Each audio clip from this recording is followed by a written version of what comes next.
If you've watched other YouTube videos about keyword research, you know that other gurus love to overcomplicate things. There's no need to combine 4 different complicated strategies with a bunch of spreadsheets. Let's just show you the basic, most effective way to do your keyword research. And I'm not cutting corners here. This method, in my opinion, is actually more effective than what other people would teach you. Let's dive right in and get started with your keyword research. So you're going to need access to Helium 10 for this part. I have discounts in the description below. So we're over on Amazon.com. For whatever product you're selling, you need to identify the most highly relevant and highest search volume keyword for your product. So in this example, we're looking up travel mugs, and it's usually pretty obvious what your most relevant keyword is going to be. So I've already downloaded the Helium 10 Chrome extension. We're going to run X-ray after searching travel mug. So we're using Helium 10 to identify the 10 best-selling products that are most similar to our product. And we're essentially going to steal their keywords, and we use their keyword list as a good example of what keywords would be great for our listing. I'm just going to quickly hide the sponsored products, as I always do. So because we've chosen the right keyword for this category, travel mug,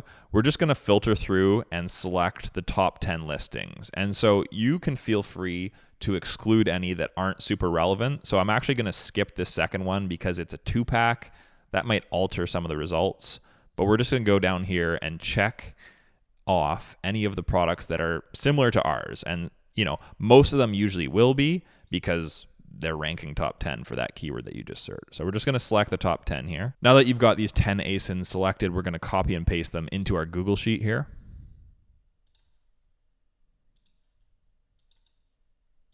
Okay, so we've copied these top 10 ASINs into a Google Sheet. We're now going to go back to Amazon and hit Run Cerebro. Cerebro just compiles and creates a list from all the keywords from all 10 of those ASINs. We're going to set a few filters here. This is niche dependent. We're going to do a search volume minimum of 100, and then we're going to do an organic match type. We're going to hit Apply Filters. We're going to scroll down, export that data as a CSV file. Now over on our Google Sheet, we're going to add a sheet. On this new sheet, we're going to go File, Import, upload the file that we downloaded from Helium 10. For the import location, select Replace Data at Selected Cell, and then hit Import Data. If you guys want my complete SOP on how to do what we're doing here for the keyword research, just comment down below, and my other social links are in the description. You can DM me on Instagram or Facebook, and I'll send it to you. So this spits out a lot of data. I've actually highlighted the columns that we need to keep, and we can delete the rest. So the ones that we need are the search volume column, the position rank column, and then the ASIN. So I'm going to delete the rest.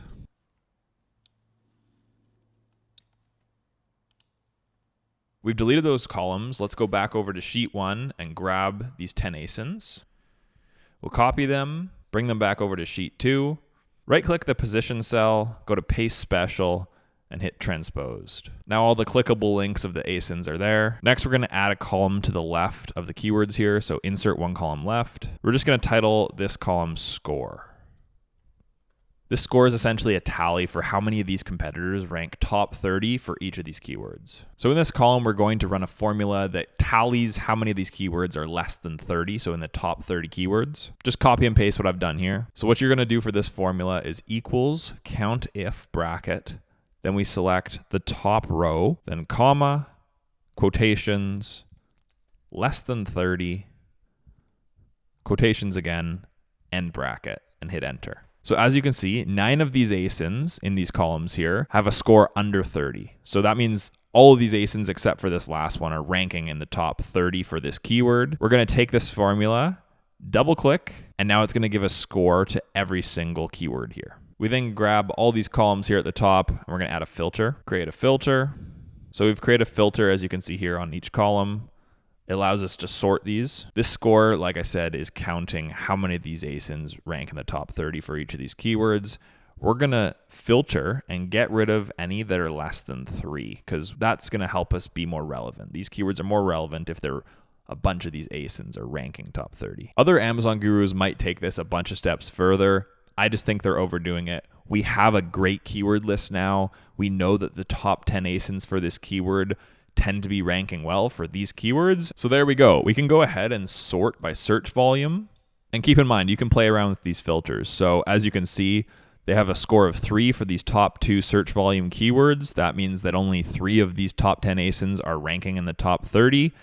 And you can use these however you need. Now keep in mind, this keyword list has to be tailored to your product. So if some of these keywords you find are not relevant, you can go ahead and delete them. You can also look at the score here. You could sort by score, and obviously if it's a high score like 7 or above, that means that all those ASINs are relevant for that keyword. It's probably important. Whereas if you have a lower score, something like 3, then that means only a few of the ASINs are ranking well for that keyword, and there's a lower chance that that keyword is relevant to your exact product. But end of story, this is a keyword list. You can still trim the fat and get rid of less relevant keywords, but it's a great place to start. You can now use this keyword list for several different uses. Obviously, most importantly, you can use it to actually create your listing, so your title, your bullet points, and your search terms. You can also use this keyword list for helping you build out PPC campaigns. You can also look deeper into the niches and niche down, so finding subcategories within this category. And also when you go to actually launch the product,